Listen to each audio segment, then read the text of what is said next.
Welcome to today's web chat about ovarian cancer. Thank you for joining us.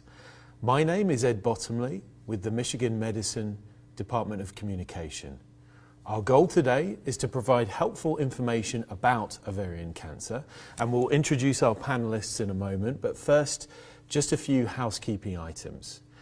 You can submit questions at any time, even now, for our panelists to answer during the Q&A portion of today's chat. Questions can also be submitted by commenting on this video, but please note that your name or profile name will be visible to others participating if you do so. If you prefer a more anonymous option, you can send a private message to us via Facebook, or you can email us at mishmedwebchats@med.umich.edu, and that email address is also on the screen. If you can't stay for the whole chat or want to share the recording with a friend, a video of the chat in its entirety will be available on our Facebook page later today and posted to the Michigan Medicine YouTube channel soon after that. So, I'd like to introduce you to our panelists, Dr. Rebecca Liu and Dr. Shitansu Upal.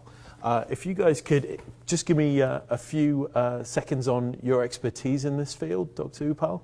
So I'm one of the GYN oncologists. I'm an associate professor at the University of Michigan, and I'm also a co-director for Michigan Oncology Quality Consortium, which is one of the collaborative quality improvement effort by the university to improve the quality of care for ovarian cancer. So I'm also associated with the medical school, and we also run the fellowship in training the new generation of GYN oncologists.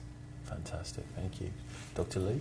I'm also a GYN oncologist at the University of Michigan. I've been at University of Michigan since 1999.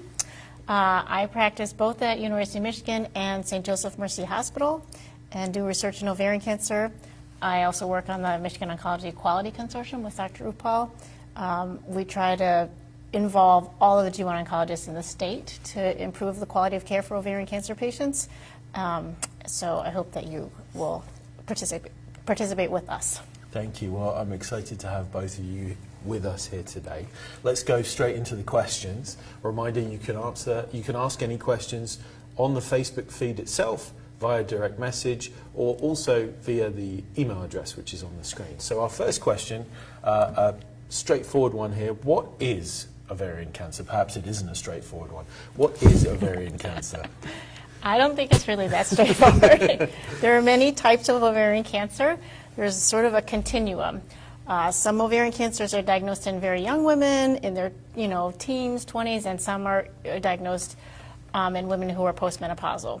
When we think about ovarian cancer, I think most people think about epithelial ovarian cancer diagnosed in women around the age of 60 to 65. And it's also known as the silent killer, which is a good opportunity to talk about symptoms of ovarian cancer. Most people call it the silent killer because the symptoms of ovarian cancer are very vague.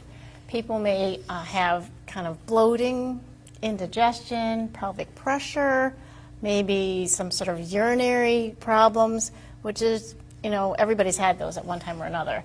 The key with ovarian cancer is that these symptoms persist. And I like to think about this sort of how the people in the airline industry have a checklist, when they go through their flights. And if anybody thinks that something is off, they stop and check it. So I think that people should really do this for themselves. You know your own body. If you think something is off and whatever doctor you see says there's nothing wrong, but you still feel like something's off, check it out. Go to your gynecologist. Thank you for that. Dr. Upal, anything to add? No, I think Dr. Lewis covered this, but I think one thing I would like to add, though, is that as time goes by, we are recognizing that ovarian cancer, even though as a term refers to one thing as we know it, but when you dissect it out, it has so many different entities to it, and then that also impacts on the survival, where some cancers behave much more aggressively, whereas the others do not. And then there's another component of it where now we're recognizing that there's a large portion, about 1 in 5 of ovarian cancer patients have a genetic component. So again, there are different reasons why women get it, and this is even though it comes under the umbrella of the word ovarian cancer, these are multiple types of diseases which we lump together. But more often than not, epithelial ovarian cancer is the one which we know as most often the most aggressive cancer. Thank you for that. So the second question we had, I feel like we've answered it a bit. What are the symptoms or signs? Do you have anything to add to that beyond what Dr. Liu said? Yeah, no, I think the main issue here is that there have been studies done on this actually where we've looked at symptoms, most notably by Dr. Barbara Goff from Seattle, where they looked at the symptom inventory on how many times the women have the symptoms, and they came up with the answer that more than 12 times if you have abdominal pelvic pain, sensation of bloating, if you eat and you feel like you're full already, and these symptoms are happening more than 12 times in a month, this is suspicious for ovarian cancer. Now, if somebody's had a history for a very long time for these symptoms, they might have another issue. But this, if you find these symptoms, just like Rebecca said, even if your primary care doctor or the person you're seeing thinks that no further evaluation needs to be done, but you know your body and you think that this needs to be escalated and further testing needs to be done, I think seeking another opinion is the right thing to do. Thank you. The next question that we have up, if I have symptoms, do I go to my gynecologist? Yes. So we're subspecialists, and the gynecologists are accessible to everybody. Gynecologists are accustomed to doing pelvic exams. Unfortunately, we don't have a good screening test for ovarian cancer yet. There's no pap smear that diagnoses ovarian cancer. There's no mammogram that we have. So the best thing that we have is a physical exam with your gynecologist, a pelvic exam. Now, many women think that after they've finished having children, they don't need to go to the gynecologist anymore, but please go every month. I mean, every year. Nobody wants to go every month. Every year. Thank you. Yeah, I think in the community, if the gynecologist is not available, the primary care doctors do take on this role and do a wonderful job. And they're trained to look for these diseases. So I think the short answer is yes. Okay, thank you. Now, you touched on screening options. Could we talk about that a little bit more? What options are there if the screening options are limited? Yeah.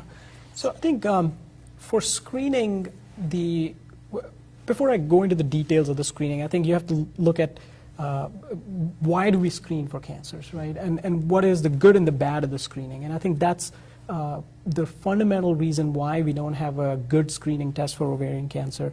When we are trying to screen for any cancer, what we want is a test which is accurate, meaning it's picking up the people, those who have cancer. And at the same time, we want a test which is not picking up people who do not have the cancer, but the test is labeling them that maybe you have ovarian cancer. The unfortunate reality for ovarian cancer is that all the things we've tried in terms of screening pick up a whole lot of women and label them as potentially having ovarian cancer. And then we start on investigating and sometimes doing surgeries on these women and eventually end up hurting more than helping and finding the ovarian cancer in the specific cohort of women which have been labeled as possible ovarian cancer. So that's where the problem lies in. So we've had multiple attempts, most notably the test which women might have heard about is the CA-125. Now we use this test in treatment all the time, but as a screening, this test has not been very helpful. You will end up, about 1 in 100 women will have an elevated CA-125 during the time of their menses, or they have an infection, or any other reason the test could be elevated. And now you're labeling them, or you may have an ovarian cancer, and they might end up getting surgery. And as I mentioned, that could be a problem. So there have been other things which are primarily another test called HE4. There's been another. One other big thing is the pelvic ultrasound, which has been looked at for screening, and multiple trials. Most noticeable one, which was done in the United States, called the PLCO trial, was one of those trials where they looked at the CA-125 and ultrasound to screen for cancers, and again the result was the same, where more women underwent surgery, but it didn't help in terms of the screening. So it's a long answer in saying, no, we don't have a good screening test at this point of time.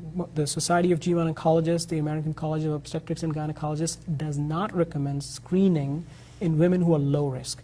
Now, there's a whole lot category of women who are high risk, and we can talk about that later, where screening is indicated. But I think if you have no family history and no genetic predisposition to developing ovarian cancer, screening at this point of time is not recommended.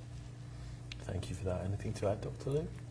Well, I think that you touched upon this. If someone has high risk for ovarian cancer, then we need to be more vigilant about looking for ovarian cancer in these patients. And those would be patients with a strong family history of ovarian cancer. Basically, all patients with ovarian cancer should have genetic testing. Genetic testing means not only checking their blood for a germline mutation, that means you're born with this mutation and it makes you more susceptible to breast cancer, usually breast and ovarian cancer. But now we know that we can test the tumor also for these mutations. And if you have a mutation in the tumor, it gives you a whole another avenue of treatment options. So it's very important that all of our patients get tested, genetic testing. So those are the patients, family members of these patients should be treated in a separate category than the general population. Thank you for that. The next question we have coming up, are there different stages of ovarian cancer? Yes, all cancers have stages 1, 2, 3, 4. Usually stage 1 means that the cancer is limited to the primary organ, so ovarian cancer is limited to the ovaries. Stage 2 means it's spread to the pelvis. Stage 3 means it's spread into the abdomen. And stage 4 means it's gone to the liver or even the lungs or further. Unfortunately, many times we see patients who come to us with stage 3 or 4 disease already because the symptoms are so vague and we don't have a screening. I would say that when we find patients with a stage 1 cancer, it's typically in those families with a family history, and we are, maybe they're having a prophylactic surgery, and then we found it by mistake. It's not very often that we find an early stage ovarian cancer. Anything to add, Dr. Rupal? No, I think this is, most of the cancers have this similar structure of staging, starting in the organ to going at other places. And as Rebecca mentioned, that the unfortunate reality in ovarian cancer is about 75% of the patients are stage 3 or above. And that's something which is directly related to the fact that we don't have a screening test. Okay. Thank you for that answer. Next question we have up with regards to diagnosis. If I do have an elevated CA125 level, does it always mean you have ovarian cancer? What else could it be? Yeah, I mentioned a few possibilities of that. Number one is that why was the CA125 test done? Right? Was it done in hopes of screening for ovarian cancer, or was it done for another reason? So that would be important. But then if it's elevated, it has to be put in the context of family history, which would put you into a higher risk. But otherwise, there are a host of different reasons why CA125 could be elevated. Anything which will irritate the inside lining of your abdomen will elevate the CA125, whether it's an infection, endometriosis, patients, even some of them who have fibroids which are growing could elevate CA125. So it's a very non-specific test. It just tells you there's something going on in the abdomen. That something could be anything, not specifically ovarian cancer. I really want to reiterate that. It's very important that people don't think that CA125 is a magic test, because pregnancy can elevate your CA125, any liver kind disease. of liver disease, basically any kind of itis, any kind of infection in the belly will make your CA125 go up. So I know a lot of people put a lot of stock on that number, but it's not black and white. It's kind of a gray issue. Thank you for reiterating that. Thank you. Next question we have up. Now, you've touched on genetic issues a few answers ago. This question is, if there is a family history of ovarian cancer, should I have genetic testing done? The first person to get tested should be the person who had the ovarian cancer. If that person is negative, then all the relatives, it's less likely that the daughters and the sisters would have that mutation. So that's the most important thing. If we're unable to test that patient, then we can do a family pedigree and basically take a very detailed family history and then determine by the results of that if that person should have blood testing or, whatever. Yeah, I think one of the other things I want to add to this question about genetic testing is that over a period of time, our understanding is that 1 in 5 epithelial ovarian cancer, which is the most aggressive cancer, 1 in 5 of those patients, when you screen them, will have a genetic component. So then we start drilling down into their family members, and we'll find a lot of patients who have the same mutation, specifically BRCA1 or 2. Then we have an option, or now they can undergo surgeries to either remove the breast or remove tubes and ovaries when they're done with childbearing, when they decide with their provider the time is right. We can prevent a lot of cancers from happening.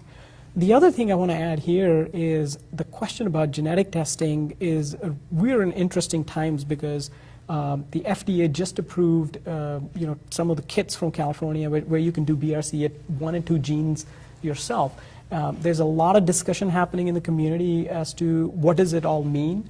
But our stand is the same, that if you think there's a family history, there's a strong family history of ovarian cancer, talk to your doctor, talk to your provider, and as Rebecca mentioned, going into and drilling down into the details of the family history and talking to a genetic counselor to figure out what tests are right. Because BRCA1, 2 are just the tip of the iceberg. There are other genetic tests which are available which predispose you to these cancers. So I think those are available to you because they are approved in the FDA and you can do those testings. But if those are negative and you have a family history of ovarian cancer, that doesn't take you off the hook. But it could be other things you need to be looked at, and I think discussion with your doctor is important for that. I think it's really important for people to see a genetic counselor because if you have a test result, somebody needs to explain it to you.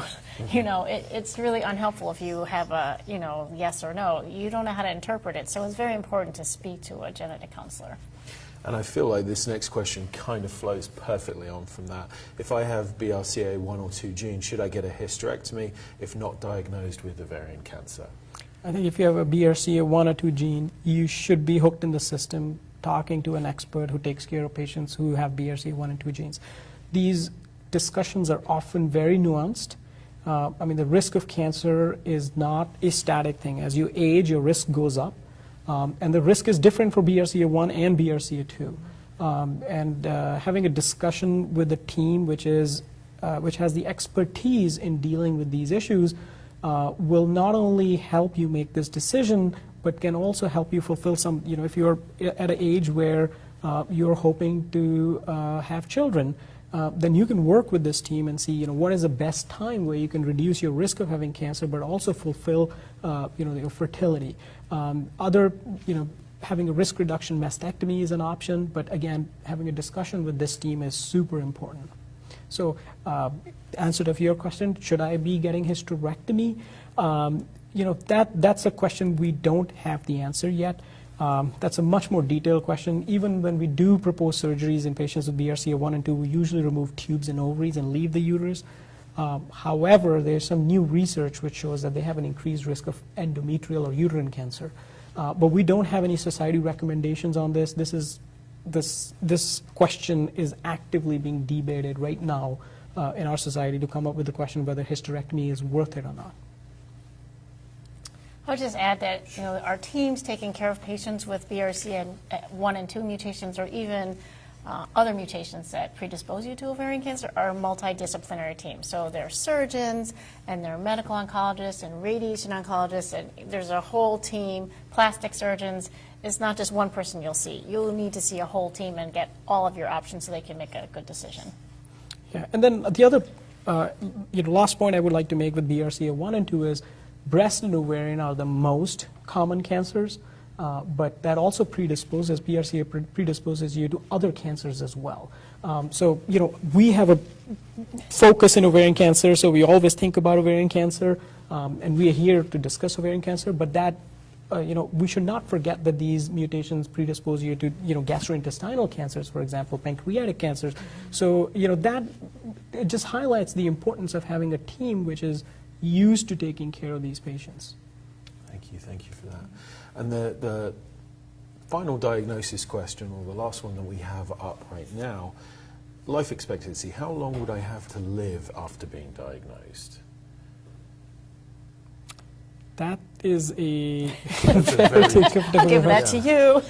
Yeah, I think let me circle back to the statement we made earlier, right? Ovarian cancer is not a one disease, right?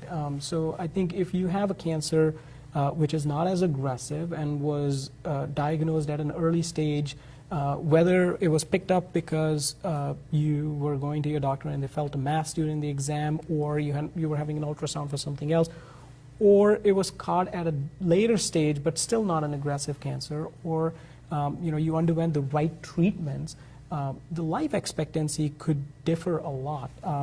Rebecca could tell you she's been practicing a lot longer than I, but I have inherited some patients from a few of my partners. They've had ovarian cancers and they're alive at 10 years, 15 years. So it's not, even though the numbers on the websites and everything will give you a summary that, oh, the statistics is, 5-year survival in ovarian cancer is 40%. That can be very misleading and frankly disheartening, because this number includes a lot of women who are diagnosed later in the age when they are older and they are not able to, they have other comorbidities, they have heart disease. If somebody is in their 80s and 90s, their risk is different than somebody who's diagnosed in their 30s and 40s. So it's difficult to put all this together. The number 40 to 45% in 5 years is a very oversimplification of the facts. So I don't have a good answer to that question, but I think it varies. I think that is a good answer, and I don't feel like you should always be on the hook for bespoke answers to some of these very, very specific questions. But I really appreciate these answers. I also would reiterate that you'll see all these statistics and numbers on websites, but it's not one size fits all. There's a kind of a continuum, and we're always discovering new treatments. For example, now immunotherapy is very hot. We didn't have that 5 or 10 years ago. And I think we're starting to treat ovarian cancer more like high blood pressure. It's a chronic disease. We keep treating it. It comes back. We treat it again. We might have another treatment. We might have a clinical trial. And so the treatment now is different than it was 5 years ago even. So. Thank you. And I think you read my mind a little bit, because we're going to move on to treatment options. What treatment options are available? So I start with this. One of the things which, most of my research is in looking at whether women with ovarian cancer get the right treatment when they get diagnosed. The unfortunate reality in the United States is only about 60 to 70% of the women get the right treatment. So that's something we can make a lot of difference, because if everybody got the correct treatment, we would have a bigger chunk of women who would be cured from the disease right up front. And even when the cancer comes back, having had the right treatment before pushes the recurrences farther, so puts you at a better track. In general, for a cancer, which is the most common scenario we see, is generally women in their 60s to 70s. They would have cancer usually in the stage 3 disease. What they need at that time is a combination chemotherapy and surgery. So what we found in our research is sometimes they get the chemo but not the surgery. Sometimes the surgery is done but not the combination chemotherapy. They only get one drug.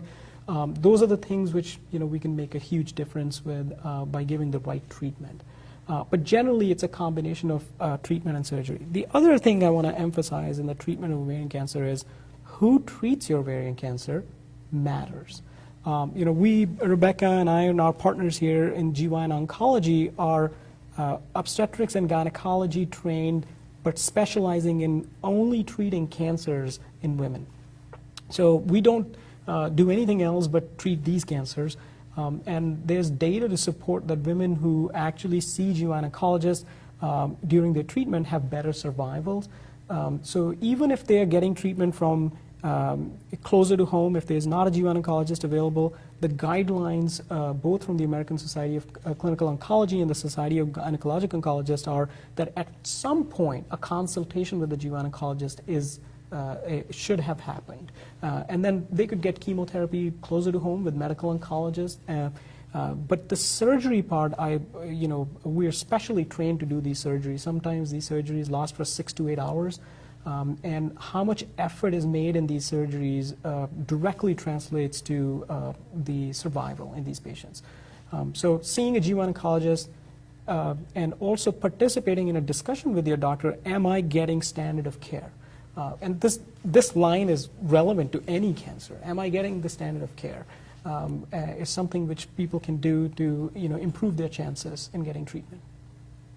I think we should highlight that there are websites where people can check to see that they're getting the standard of care treatment through the National Cancer Institute, through the NCCN. There's a link for patients, there's a link for physicians, and there are kind of hyperlinks, so it'll take you to other websites. If I have this, I should be getting A, B, C, D. Great. And for those watching live, we'll get those links and post them up afterwards. Yeah, and sometimes, what is listed on that document may not be the right thing for you, but putting it out in front of your doctor and having a discussion, why am I not getting this, is helpful, because then you get the satisfaction that, okay, my physician has looked through everything and they've made a choice of doing this because maybe my kidney's not doing as well as other people, so that's why they decided to do a different kind of chemotherapy. But I think as patients, we should should not shy away from asking these questions and holding us to a higher standard. Are we doing the standard of care or not? Great, thank you. Another treatment question here. With newer options, how do you treat ovarian cancer as a chronic disease, as you mentioned? Well, we have many treatment options for chemotherapy, and it's not a black and white question. I guess I'm going to revert back to our discussion about genetic testing, because that's most relevant. Since 2007, the National Cancer Institute has asked us to refer all patients with ovarian cancer to a genetic counselor, but only about 1 in 5 women are referred to a genetic counselor. We know that, but in the last year, some new treatments have opened up for patients with BRCA1 and 2 mutations. They're called PARP inhibitors. And now that we have different treatment options for patients with these genetic mutations, more patients are getting tested, okay? So these treatments are open to patients who have mutations, genetic germline mutations, and also somatic mutations in their tumors. So you know what? If you didn't get tested, your tumor didn't get tested 10 years ago when you were diagnosed, we're going to test your tumor now, because you might be eligible to be treated with these new medications that are oral chemotherapy agents. There are also immunotherapy clinical trials that are open, and this is really, I think, a new area of treatment for all cancer patients, really retraining or re-educating your immune system to fight your cancer. It's, I think, very exciting. And a lot of these are oral medications that people can take at home. Sometimes they're taken in conjunction with regular chemotherapy. So it's very nuanced. There are many clinical trials open. Again, there's another website, clinicaltrials.gov, which we will post. But it will list. You can search for your cancer type, where you live, how far you're willing to travel. And then I guess we can mention different kinds of clinical trials. It's kind of confusing for people. So there's phase 1 clinical trials, which means they're testing for side effects of a new drug. It might help you. We don't know. Phase 2 trials means that there's activity probably in your drug. We really want to make sure that it's going to work in ovarian cancer. Phase 3 trials are the best, because that means we have a new drug and it's going up against the gold standard. So if anybody finds a phase 3 trial that they can get into, you need to try to get into that. So.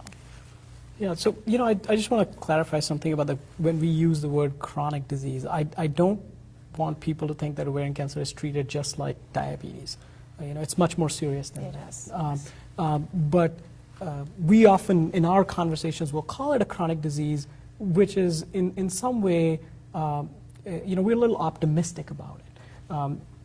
When you go and talk to people maybe 20 years ago and you mention the word ovarian cancer, mortality was very, very high. Most women would not live as long as they do now. And partly because, as Rebecca mentioned, we have multiple different kinds of treatments, the drugs which have come up, so they go on living longer. Now the best thing is if they didn't have this cancer, but sometimes we get stuck with the hand we are dealt with. But even in those circumstances, if they're taking the drugs orally or once a week, they're coming and getting a chemo, and they go on and they can carry on for a number of years and do things which are important to them, in their personal life, it gets labeled as something you live with. That's what the definition of a chronic disease is. But 2 and 2 are not equal. We recognize that. But I think still we find this exciting that women with ovarian cancer can go on and live longer than what they did before. I mean, I guess I should clarify, because I'm the one who's had to treat it like a chronic disease. Yeah. I mean, the best case scenario is you treat somebody and they're cured. Yes. You don't see the cancer. Yeah. The next best scenario is you treat somebody and their disease is stable. It doesn't change, but they can still live their life and they have a good quality of life. They can do the things they want to do. Absolutely. If you're treating somebody and their cancer is not responding to the treatment, that's when we need to change. Yeah. Thank you for that. One more treatment question. After treatment, what's the likelihood of ovarian cancer recurrence? High. Very high. But at the same time, people, when somebody gets the treatment and they've gotten the right treatment and they've gotten the standard of care treatment, what we see is that at 5 years, for somebody with advanced cancer, somewhere from 3 to 4 women would be alive, and an even smaller fraction would be completely cured. So it is really important to continue following up with your doctor so they can keep an eye at it and make sure that if the recurrence was discovered, that it's discovered early enough so that the treatment can be started. But it does put you at a difficult place, right? Because you're living in the shadows of this disease where you're always thinking, is it going to come back? So I tell my patients all the time that, for our perspective, when we are done with the treatment, we believe that everybody's cured until they are not, right? Because otherwise it becomes very difficult to carry on with your life thinking that this is going to come back. Thank you for that. We do keep a really close eye on patients. So after they finish their initial treatment, we'll see them very often, every 3 months. And then as time goes on, the risk of a recurrence drops off. So we will space out their appointments, and we try to celebrate a little bit when we reach different milestones. But we keep close contact with our patients. Thank you for that. We're going to move on to some more of our questions now. What kinds of support groups are there for people with ovarian cancer? There are multiple support groups. I think I'll mention MIOCA on the Michigan Ovarian Cancer Alliance. It was started by a patient at the University of Michigan who was a nurse, and her daughter, Pam Dahlman, is also a nurse, and they started this enormous network, I think, that includes not just University of Michigan patients, but patients from all over the state. And they've had information courses for patients that are free of charge. We'll have support. People who come and give talks about treatment options. Genetic counselors have given talks. We'll have talks about alternative medicine at these meetings. And they meet monthly. I know there's a Gilda's Club meeting on the other side of town, so there's multiple groups, but I think it's really important for patients to feel like they're part of a community and they're not going through this process alone, because it's very difficult to go through alone, and they need the social support of people that are going through it at the same time. Not only their family members and friends, but other patients. I think it's very, very helpful for them. Thank you for fielding this broad range of questions. The next one that we have up, are there ways to prevent ovarian cancer? Yeah, I think one of the good things about prevention is obviously we don't have to deal with any of this disease-related issues. And when I say, you can break this question down into 2 different categories. One is the general lifestyle things that you can do which will reduce your risk for all cancers. And then there are things you can do specifically in ovarian cancer. So, I can answer both of them. The lifestyle things which are, in general, keeping your weight in check, because there was a report just now recently that in women the overweight is becoming the #1 reason of developing more cancers, even more so than smoking. So that's #1. Regular exercising, maybe vigorous exercising for about 30 minutes, something which makes you winded. You can't have a conversation with someone. So that's that kind of exercise. But after talking to your doctor, if it's safe to do so. And then, eating healthy, going to some of the websites from the NIH and seeing what that entails. It's a huge conversation in general. But all those healthy lifestyle issues will reduce your risk of developing any cancer. Mm-hmm. But ovarian cancer specifically, we know one intervention which is definitely helpful is oral contraceptive pills. So if you're premenopausal and there are no contraindications to starting oral contraceptive pills, then oral contraceptive pills can reduce your risk of ovarian cancer. The pills make the ovary forms a cyst when it ovulates every month, and the oral contraceptive pills by design reduce that and have an ability to reduce on a population level the ovarian cancer. So that's something specific. Do you want to add something other for ovarian cancer prevention? Well, I would say, people might say, what makes me at high risk, what makes me at low risk for ovarian cancer. Basically, the less you ovulate, the better for ovarian cancer risk. So birth control pills decreases your number of ovulations you have. Somebody, Andy Burchuk at Duke, did a study. He counted number of lifetime ovulations, and if you had many more lifetime ovulations, you were at a higher risk for ovarian cancer. So if you've had more children, or if you breastfeed, that also decreases your risk of ovarian cancer because it stops ovulation. For some reason, tubal ligation also decreases your risk. Yes. We don't really know why, but now we think that ovarian cancer might start in the end of the fallopian tube, so removing the fallopian tube has something to do with it, even if the ovary is still there. And all the healthy lifestyle choices you said, really reducing your weight is key.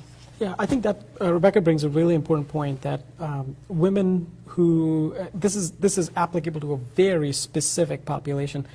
If you're done with childbearing and you were having a C-section, and in the C-section you were asked a question, do you want to have more children? And the answer is no. In the past we would tie the tube, now we just take the entire tube out.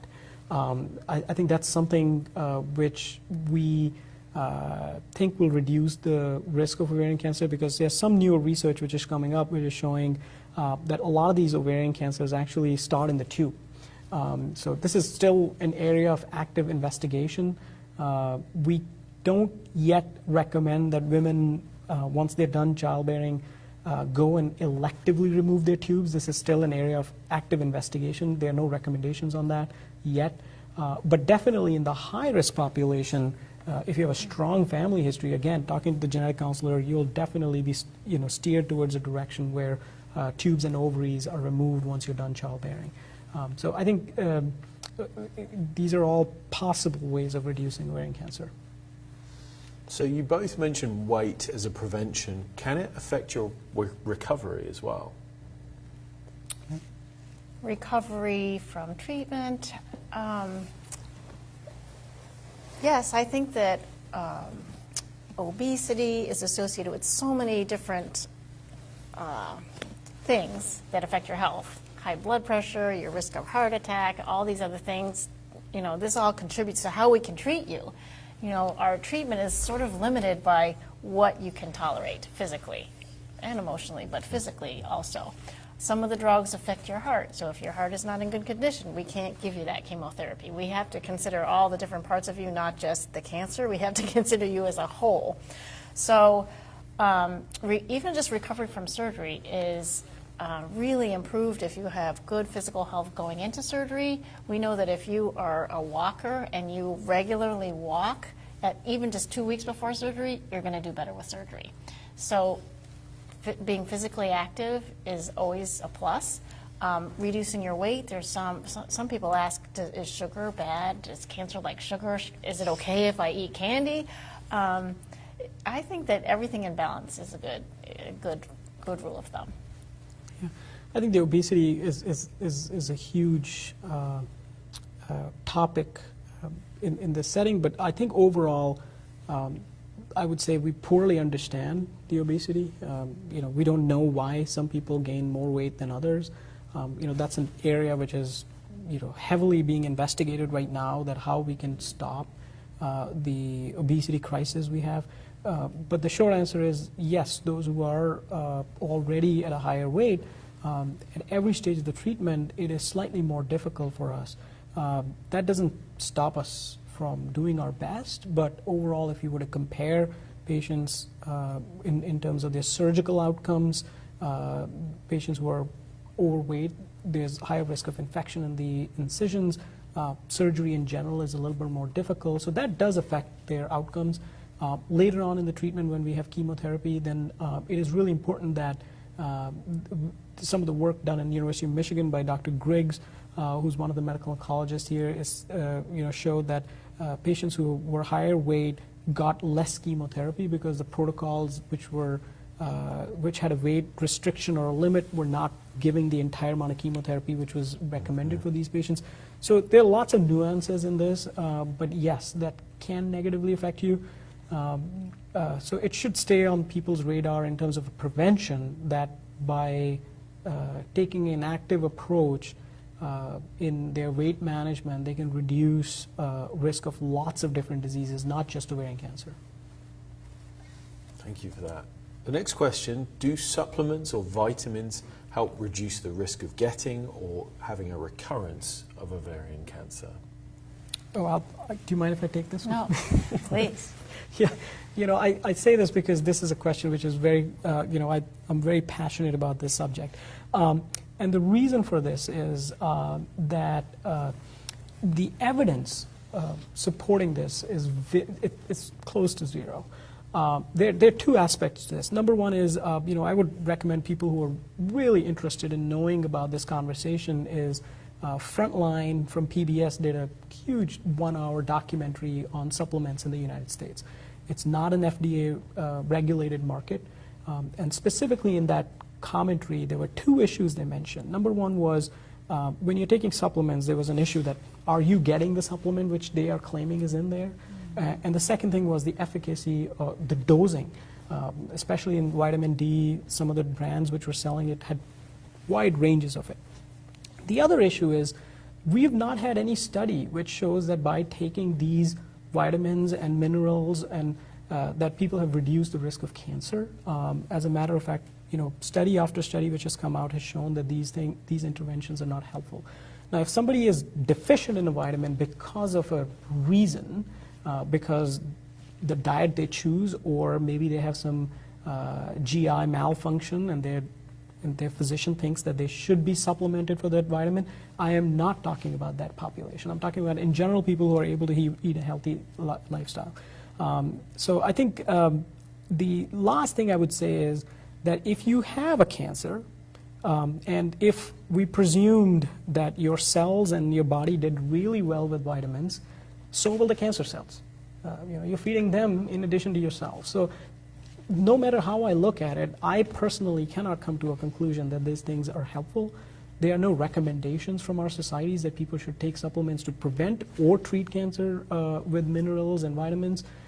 So I am not in the favor of that, but I think this is a question which will surface again and again, and there's a active... I think it's very confusing to people because when they get diagnosed with cancer, all of their friends and family will say, oh, I heard you should take this, this, this, and this. Yeah. And if you have an inflammatory state, you're more likely to have cancer. And I do think that inflammation is associated with cancer, but it's important to recognize that we don't have an FDA for herbal supplements, okay? Even if it says you're getting curcumin, you don't know what the soil conditions were, what it's contaminated with. It's not regulated the way other medications are regulated. So it's always a better idea to get these nutrients through your food than by taking supplements. Yeah. So I usually tell my patients that if you want to do it and you think that this is important to you, don't spend a fortune on it. Make sure you're getting it from the right source and make sure that they're not making you sick. Anything, including other supplements which Rebecca mentioned in treatment of cancer. Sometimes we'll get questions like, I've heard online that this particular thing is really good for treating cancer. I don't know. We don't have a study to support for or against. So in that setting, if they're taking it and they feel good, I just tell them that, if you start developing side effects which were not in line with the chemotherapy we are giving you, then obviously the next thing to blame would be the possible supplements. It's also important that you tell your doctor what you're taking, because Yes. some of the things, if you're taking very high doses of antioxidants, it may counteract the effect of the chemotherapy. That's really If true. you're taking a lot of garlic and fish oil, those are blood thinners. We need to know that you're doing that before you go to surgery. So always bring your bag of pills to the doctor's office so we can look at them. Thank you for that. And next question we have up, can you get pregnant after diagnosis and treatment? Yes. Yes. If during the surgery the uterus and both ovaries were not removed. In younger patients, if specifically within the spectrum of ovarian cancer, they are much more likely to have cancers which are low grade, not as aggressive, but even high grade, super aggressive cancers can happen in women in childbearing age. And in those settings, sometimes it's a shared decision making on fertility preservation. One thing I would say is that if they are in this unfortunate scenario that they have ovarian cancer and they are about to embark on a treatment, seeing a fertility expert is really important. Now, if somebody's had the treatment, they are free of disease, they have a uterus and ovaries, even one, the next question then is, did the chemotherapy affect their ovaries in a negative way that they are not functioning? Most of the treatments we do in ovarian cancer are not as toxic to the ovaries. So generally they recover the function, and if they're menstruating, yes, they can have children. Thank you for that. Next question we have up, can talc powder give me ovarian cancer? There's a lot of discussion about this, and I think we don't know. We don't really know. I think this conversation has been going on for many, many years, and I don't think anybody's really doing rigorous research on this, because how can you do research on this? There's no model. You can't have a control group, and you can't expose patients to talc on purpose, because we just don't know. And there's not really great animal models for ovarian cancer other than chickens, and I mean, there's not a good way to study that. So we don't really know. Thank you. Best to avoid it, I guess, would be the answer at this point. Next question we have up, are there environmental causes for ovarian cancer?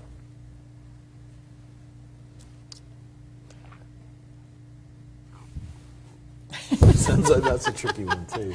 I think this is all along the lines of talc. Yeah, There's no yeah. specifics about this. We can't say that if you live in this area, you're in danger of having ovarian cancer. We cannot say, for example, like lung cancer, if you smoke, you're at high risk for lung cancer.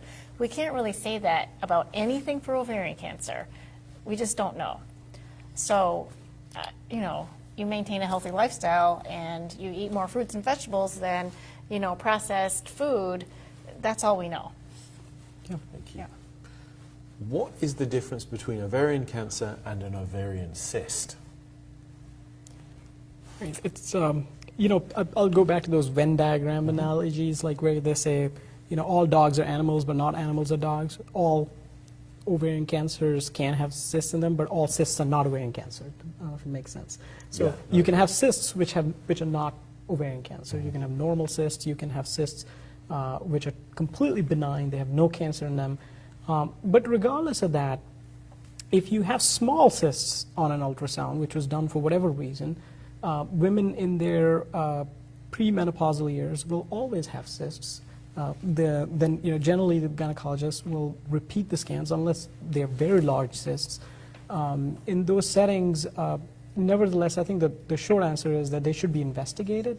If somebody's done an ultrasound and there are multiple cysts, there could be a polycystic ovarian disease.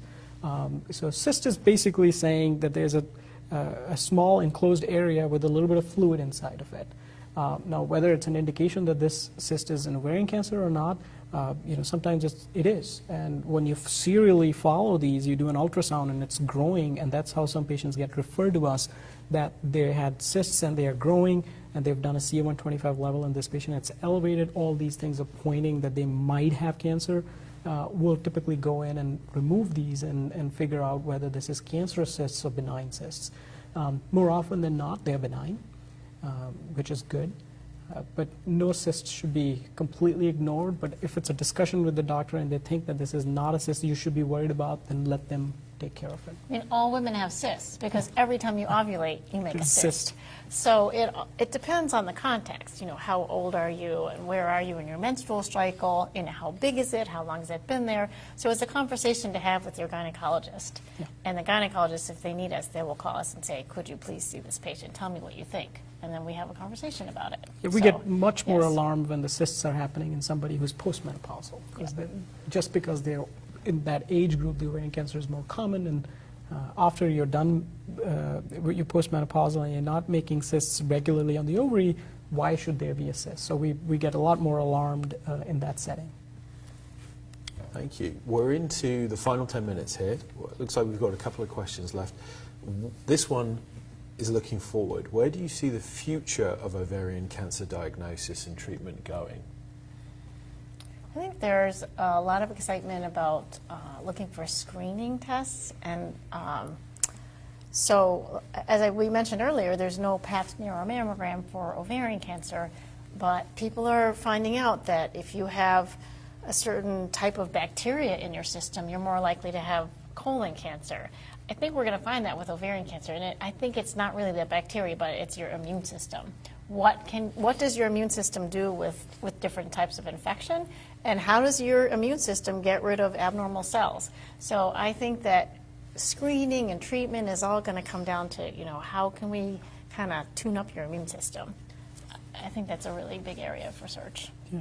I think if you break it down into like 3 different buckets, you know, there's a bucket of what Rebecca mentioned about this before you develop the cancer, the prevention strategies and early detection. That's like this one area, and I think that's the area we have to focus the most on. Because for everything you do, you'll prevent the cancers and you don't have to deal with the aftermath, what happens. The second bucket is, you know, this is the part where I do most of my research, is that once you've developed the cancer, making sure that everybody's getting the right treatment. So, you know, if you can imagine a world where, you know, 100% of the women got the standard of care when they got treated, or they got genetic testing all the time, their family members who tested positive got their tubes and ovaries removed at the right time after a discussion with their physician. Now we've reduced the number of cancers. So that's where, you know, I focus. And Rebecca's had a lab for a long period of time. Dr. McLean, who's one of our partners, who is actively studying, Kathy Cho is another for Michigan Medicine ovarian cancer researcher. They are focusing on newer treatments that, you know, why some cancers stop responding to chemotherapy. How can we reverse that mechanism that they continue to be sensitive to chemotherapies, or trying to develop newer drugs. So in all 3 buckets, there's a lot of activity which is happening. And then the immunotherapy question, and I think there's lots of clinical trials which are coming in the pipeline. You know, how they do in ovarian cancer is a question, you know, to be determined. But we're optimistic in this. There was a statistic you gave earlier about the percentage of patients who aren't getting the correct treatment. Could you give that to me one more time? Yeah, so in our research, we've looked at from the National Cancer Database that 60 to 70% of the patients are not getting standard of care treatment. And when you look at it, especially, there's a lot of disparities in cancer care. You know, there's disparity of race, there's disparity of ethnicity, there's the biggest disparity in ovarian cancer we see is the geographical disparity. If you are from a rural area where there's no access to a GYN oncologist, or frankly an oncologist, it is much more likely that you will not be getting a standard of care, because it's difficult to travel 10, 8 hours. You know, and we see this firsthand. A lot of our patients are from the Upper Peninsula. You know, we try to work with the physicians over there, and they're amazing people out there. You know, they refer patients to us and co-manage the patients with us. So, you know, we see the challenges, you know, how difficult it is. In other states, I think similar challenges are happening. And then the last disparity is the age disparity. When you're older, sometimes standard of care treatment is not given. People don't do aggressive surgery. Now, I'm not advocating aggressive surgery on people who are older and they have a high risk from having complications during the surgery, but there's a population, as population's aging and people are healthier, the chronologic number should not mean anything. What we should take into account is how is their functional status. If somebody is 80 and they're driving their car and they're going shopping themselves, they're living alone, they're doing everything, they should get the treatment the same way somebody in their 50s would. But time and time again, we see as you age, you don't get the same treatments. So that's something we can do now, as opposed to hoping for newer treatments to come and newer tests to show up. Thank you. And as we wrap up this live chat, let's have one final question. If you could do a brief recap, give me some more statistics of ovarian cancer, when to see a doctor, prevention tips, anything else you'd like to share for our final 5 minutes. I want people to remember that you can cut your risk of ovarian cancer in half by taking the birth control pill for at least 5 years. If you don't have a contraindication to that, that's important to note. Don't ignore the symptoms. Ovarian cancer is not really a silent disease. Really pay attention to how you're feeling. See your doctor, see your gynecologist regularly. I don't know, do you have more to add? No, I think these things with the genetic testing we've talked about, these are really important, and I would urge people to be a participant, an active participant in their treatment for themselves or their loved ones if they unfortunately have this disease, and figuring out from some credible websites what should be done and is it being done, and if not, having a conversation with the physician, why not? And as I mentioned before, there might be good reasons why it's not happening, but that knowledge is super helpful.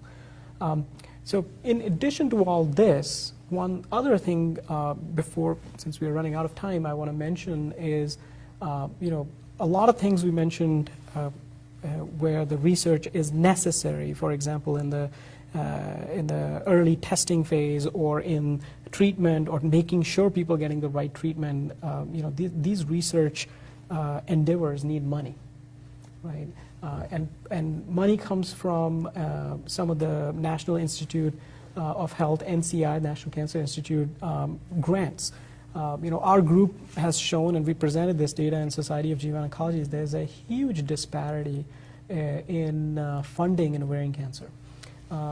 For how lethal this cancer is, we get a fraction of money to study this cancer as opposed to lung cancer or breast cancer or prostate cancer.